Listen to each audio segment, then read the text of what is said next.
24년 20주차 시장 이슈를 시작을 하겠습니다. 페드에 대해서 간단하게 먼저 소개를 드리자면요. 지식 오마카세라는 컨셉으로 제가 알려주고 싶은 거 알려드릴 겁니다. 주로 경제를 읽기 위한 금융 지식들이 대부분이고요. 추가로 과학, 철학, 역사 등등에 필요한 모든 지식들을 말씀드릴 겁니다. 궁극적으로는 경제적 선택에 금융을 이용하기 위해서 금융을 교육하고 개발하는 것이 목적입니다.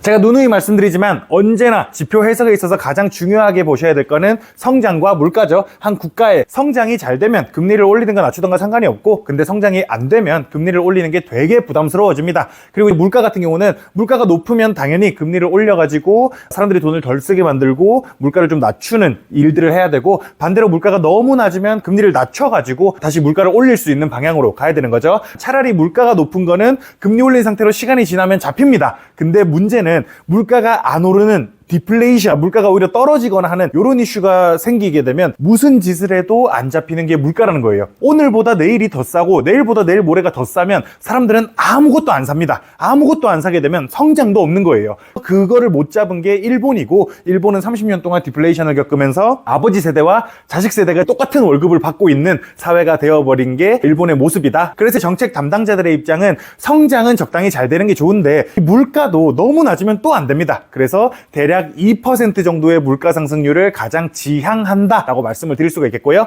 이거는 선진국의 얘기고, 신흥국으로 갈수록 성장도 높게 나오고 그만큼 이제 물가 상승률도 높게 나오고 그만큼 금리도 높다 보니까 큰 흐름에서는 약간의 시차는 있을 수 있지만 성장과 물가와 이 금리는 일맥상통하는 경향성이 있습니다. 항상 그렇다는 건 아니고요. 약간의 시차는 있을 수 있어요. 문제는 뭐냐면 성장은 안 되는데 물가가 너무 높은 스태그플레이션 상황이라거나, 차라리 성장이 잘 되면서 물가가 높으면 괜찮습니다. 근데 성장도 안 되는데 물가가 높은 스태그플레이션이라거나, 성장도 안 되고 물가도 낮은 디플레이션, 이런 상황이 제발 나오지 않기를 정책 담당자들은 가장 바라고 있고, 그게 안 나오는 방향으로 금리 결정을, 아니면 자산 유동성을 풀거나 줄이는 것들을 해나가고 있다라고 말씀을 드릴 수가 있겠고요. 그래서 대부분의 말씀드리는 게 성장과 물가를 기반으로 해서 말씀을 드리도록 하겠습니다. 독일의 소비자 물가지수는 예상치보다 조금 낮게 나왔고요. 한국의 산업생산은 우리나라의 성장을 높일 수 있는 요소가 되는 거죠. 수출을 하는 나라이니만큼 많이 생산하면 많이 팔 수 있다는 뜻이니까 지난달 4.6% 나온 거에 비하면 조금 많이 줄었습니다. 중국의 제조업 PMI, 중국도 마찬가지로 수출을 많이 하는 나라입니다. 요 제조업 심리지수예요. PMI는 심리지수고, 제조업을 하는 책임 이상급의 사람들한테 앞으로 제조업 경기가 어떨 것 같습니까? 를 물어봤을 때 50보다 위면 좋을 것 같아요, 50보다 아래면 나쁠 것 같아요 라는 거고, 최근 한 2달 정도는 계속 50보다 위를 보여주고 있습니다. 그 전까지는 계속 50보다 밑이었거든요. 앞으로 제조업 경기가 안 좋을 것 같아요 라고 보고 있다가 최근에 중국의 수출이 좀 많이 늘어나고 있습니다. 그렇게 늘어나면서 제조업 경기가 또 괜찮아질 것 같은데요 라고 바라보는 사람들이 중국에서 조금 늘어나고 있다 라고 말씀을 드릴 수가 있겠고요. 독일의 GDP 발표가 있었는데 1분기 성장이 0.1% 예상했는데 이것보다는 조금 높은 0.2% 성장을 했습니다. 유로존의 소비자 물가지수는 2.4%로 예상치 그대로 나오게 됐고요. 한국의 무역수지 24억 불 흑자를 예상했는데 조금 적은 15억 불 흑자를 보게 됐습니다. 우리나라의 수출이 증가하는 거는 우리나라의 성장을 할 수 있는 요소인 거죠. 그리고 이제 매달의 첫째 주에 발표하는 미국의 고용지표가 여러 가지가 있습니다.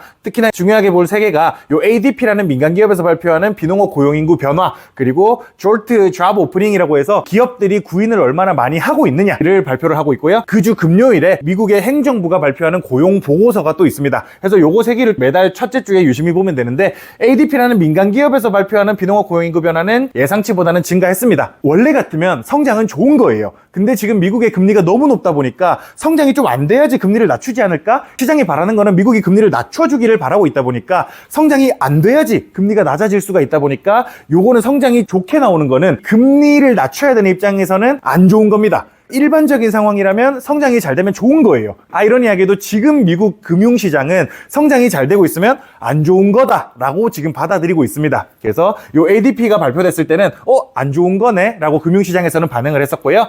그러고 나서 잡 오프닝이 발표되고 나서는 새로 구인을 하는 회사가 줄었구나, 그럼 경기가 안 좋은 거네, 오케이, 금융시장에 좋은 거다 라고 또 인식을 하는 이슈가 발생을 했었습니다. 미국의 원유 재고 발표가 늘어난 걸로 나왔고요. 그리고 연준의 기준금리 결정은 동결을 했습니다. 그 이후로 파월의 렌트가 더 중요한데 그거는 조금 이따가 말씀을 드리도록 하겠고요. 한국의 소비자 물가지수는 예상치보다 조금 낮은 2.9%가 나왔고 신규 실업수당 청구 건수는 예상치에 크게 다르지 않게 나왔습니다. 근데 이제 문제가 뭐냐, 이 고용보고서가 예상치보다 너무 낮게 나왔다는 거예요. ADP라는 민간기업에서 발표한 거는 높게 나왔는데 실제로 미국 행정부의 고용보고서를 보니까 엄청 낮게 나왔네? 오케이, 이거는 금융시장의 호재다 라고 시장은 엄청나게 받아들였습니다. 지난주 지표에 대해서 말씀을 드리자면요, 3년물 국채 입찰이 있었는데 전에 발행할 때 4.548이었던 게 4.605로 금리가 조금 올라간 모습을 보여주고 있고요. 미국의 원유 재고는 좀 줄었습니다. 10년물 국채 입찰은 그 이전 수치보다 조금 낮아져가지고 장기채에 대한 수요는 증가했고 단기채에 대한 수요는 조금 감소했다라고 얘기를 할 수가 있을 것 같습니다. 뭐 이거는 시간이 두면서 지켜봐야 될 것 같고요. 한국의 경상수지는 70억 불 흑자를 봤습니다. 이것도 재밌는 게 한국의 무역수지는 우리가 진짜 장사하고 일해서 번 돈이다 라고 말씀을 드릴 수가 있겠고, 경상수지는 우리가 어디 해외 주식을 사놓든 부동산을 사놓든 뭘 사놨을 거잖아요. 거기서 들어오는 뭐 임대소득이며 배당소득을 포함하는 개념이다 라고 생각을 하시면 되는데, 원래 우리나라가 무역수지하고 경상수지의 차이가 그렇게 크진 않았습니다. 근데 우리가 그만큼 해외 주식을 많이 사고 최근에 해외 투자를 많이 했죠. 해외 주식도 많이 사고 해외 부동산도 많이 취득을 했는지 이 무역수지와 경상수지의 격차가 꽤나 커지기 시작했어요. 그만큼 우리도 해외 자산에 대한 관심도가 높아졌다라고도 해석할 여지가 있는 것 같고요.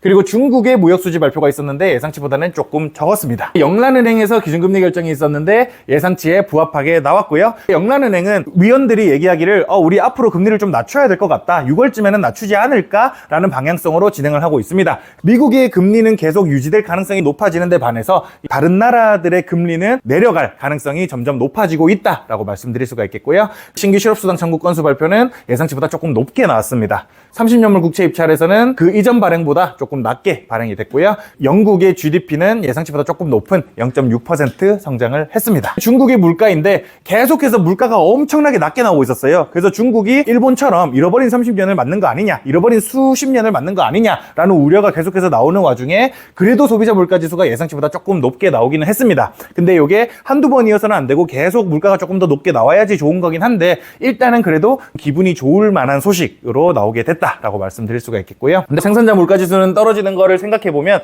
이 소비자 물가가 조금 높게 나온 게 마냥 기분 좋다라고는 얘기할 수 없을 것 같기는 해요. 여기까지가 지표에 대한 해석이었고요.